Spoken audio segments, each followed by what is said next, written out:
911, do you need police and paramedics? There's a shooting next door. Hey, we've got some shootings over here in Seal Beach. Okay, where? There's a shooting at Salon Meritage. Police department, do you have an emergency? A hairstylist came in and said that somebody's shooting with a gun. He's still shooting right now. He's still shooting right now. Salon Meritage. A gunman came in and killed a bunch of people. They're all dying on the floor. Okay, we have police and paramedics on the way. We need somebody here, like, right now. There's a white man in a white truck. We're just hoping he wasn't going to kill me. We're on our way. It was October 12, 2011. In the aftermath of the mass shooting carried out by a vengeful Scott Dekraai that claimed 8 lives, Orange County District Attorney Tony Rakakis led the charge for justice. The circumstances of this case are so terrible and incomprehensible. I will, of course, seek the death penalty against Scott Dekraai for the intentional, methodical murders of Victoria Buzo, David Cowett, Laura Allady, Randy Fannin, Michelle Fast, Michelle Fournier, Lucia Condis,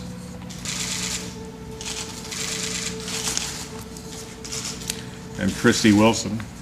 We'll make sure that each victim will be remembered, and we'll make sure that we seek justice for each individual person. A day later, outside the view of the newspaper and television cameras, sheriff's deputies quietly moved Dekraai to a new location within the Orange County jail system. Cell number 3 of Sector 17 in Module L. Cells, just like the one housed in the Santa Ana Jail's processing hub.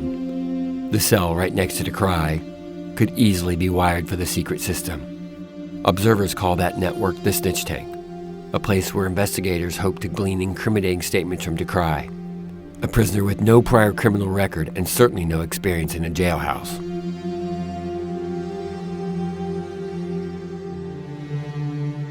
But in the 4 years since that horrible day, the Orange County Register has chronicled how the District Attorney's Office and local police agencies have been exposed for operating an unconstitutional network of jailhouse informants. It's a revelation that led a judge to bar the DA's office from prosecuting Orange County's worst mass murder case. And now, the use of jailhouse snitches is not only delaying justice in the Seal Beach shooting case, it's literally led to other cases being overturned or reopened. It's resulting in the sort of national attention most don't want. Powerful voices from across the country are calling for a federal investigation of Orange County's justice system. The situation in Orange County is actually amazing. It's kind of historic. For decades, the Orange County Sheriff's Department and the Orange County District Attorney's Office used jailhouse informants in unconstitutional ways to get convictions. We know this happens all the time, but we rarely get the kind of detailed, occasionally shocking glimpses into just how far law enforcement is willing to go to get convictions. Win the case at all cost.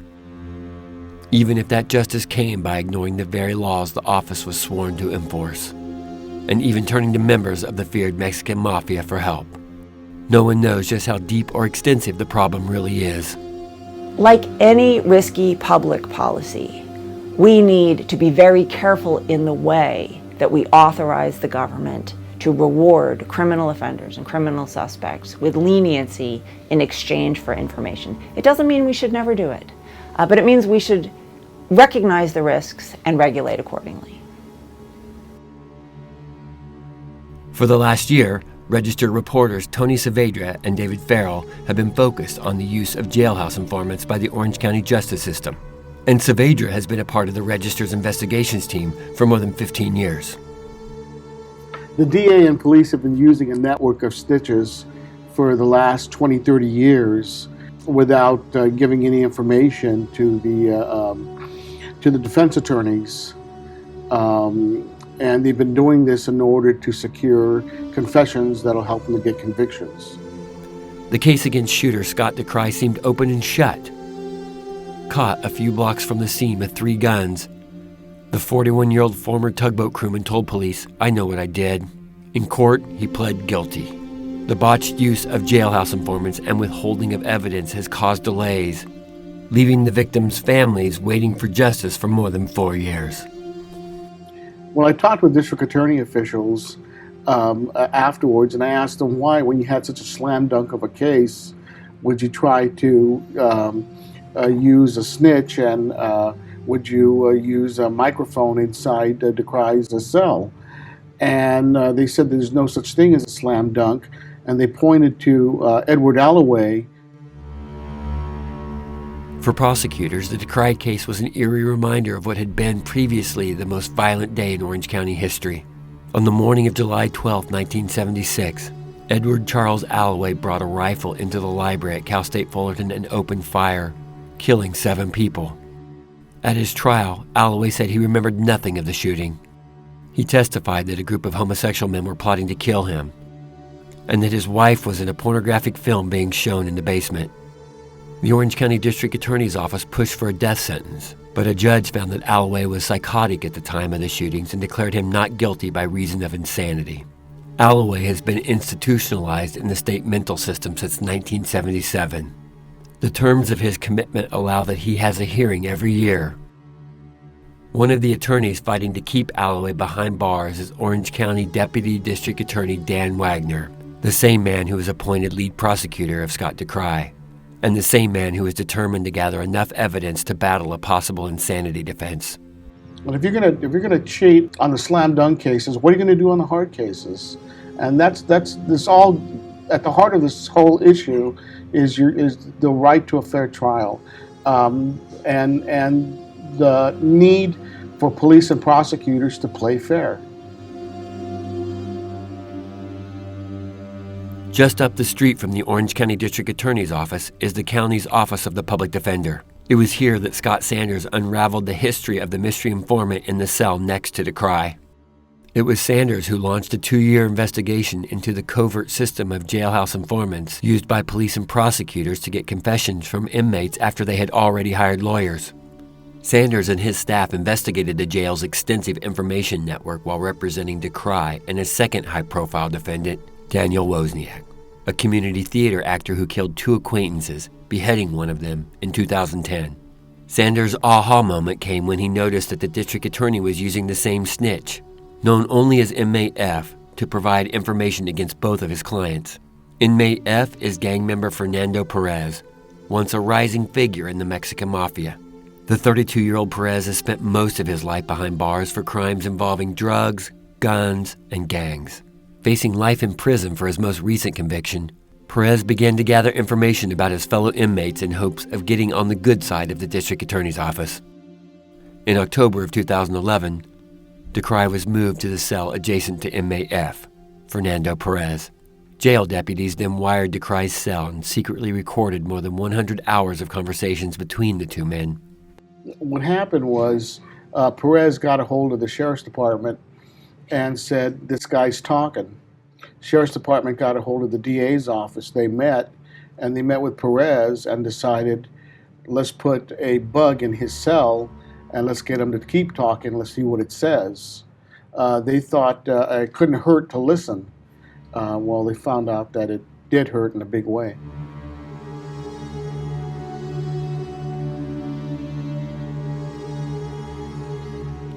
In August of 2014, Superior Court Judge Thomas Goethals ruled that the District Attorney's Office may have made mistakes in the case, but he also found no systematic wrongdoing.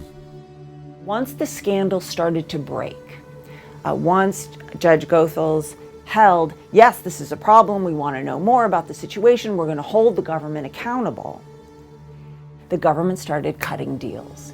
8 months later, Goethals would change his mind. In March of 2015, Goethals issued a stunning ruling, saying prosecutors had committed a comedy of errors and violated Dekrai's rights. We saw the Orange County District Attorney's Office starting to cut deals with very serious criminals, people who had committed or were charged with murder. They were getting out early. Their sentences were being cut drastically. In effect, the government was using the extraordinarily powerful tool that it has in plea bargaining to shut down the valves of information in the criminal system that would permit us to have learned more. But we can't underestimate the power that the government has to ensure that we never learn the details of these cases where the government has engaged in misconduct. Goethals took the case away from her caucus in the district attorney's office, assigning the penalty phase to the state attorney general's office. The Attorney General has appealed, and that means at least another year of delays for the death penalty phase of Dekrai's trial. The process of actually becoming a snitch is surprisingly formalized. I sort of had this naive notion that snitches were just people who were there in the jails and they happen to hear something or someone happens to confess to them. It's not like that. They say, hey, I can get this information, somebody's talking. They go to the jailers. And then there's a process they go through of being basically interviewed. I think that the best way to understand informant use is to think of it as an enormous marketplace. In effect, we have announced to the criminal justice system, if you can come up with information, we'll trade you your freedom. And that deal is almost always on the table. Judge Goethals learned of a confidential log that shows the movement of jailhouse informants from cell to cell. The Orange County Sheriff's Department refers to these secret computerized records as treads. In the Dekraai case, Goethals found that 2 sheriff's deputies either lied or willfully withheld material information from the courts about treads. The judge also found that Orange County DA Tony Rackauckus bears ultimate responsibility for the missteps. And the use of criminal informants is one of the messiest aspects of criminal justice. Basically, we're using bad guys to get bad guys. There's a real mystery about how extensive this is because the very nature of the jailhouse informant work is that it's secretive. A wide range of experts and leaders in the criminal justice field have stood up and said, this is not just Orange County's problem. This deserves greater scrutiny, and we can't rely just on Orange County to do it. And so Dean Erwin Chemerinsky of UC Irvine Law School, former Attorney General of California, John Vandekamp, and several dozen other legal and criminal justice experts, including me, but many others, have submitted a letter to the United States Department of Justice, to Attorney General Lynch, asking for a federal investigation. Well, you have to be concerned that maybe some very guilty people are going free or getting benefits because of the mistakes that have been made. The defense needs to know, frankly, what is there. If you're using tainted witnesses, they need to know that. In short, it should be an even playing field. Orange County has opened a rare window into this process, and it's a window through which we should all be looking very, very carefully, because we know that this is going on in jails around the country. We've seen time and time again this precise kind of debacle occur, whether it's in Los Angeles or Detroit or in other jurisdictions around the country. Indeed, around the world, in Canada and the United Kingdom, have also struggled with the use of jailhouse informants. Orange County is giving us so much information about how this public policy can run amok, and we should take it very seriously.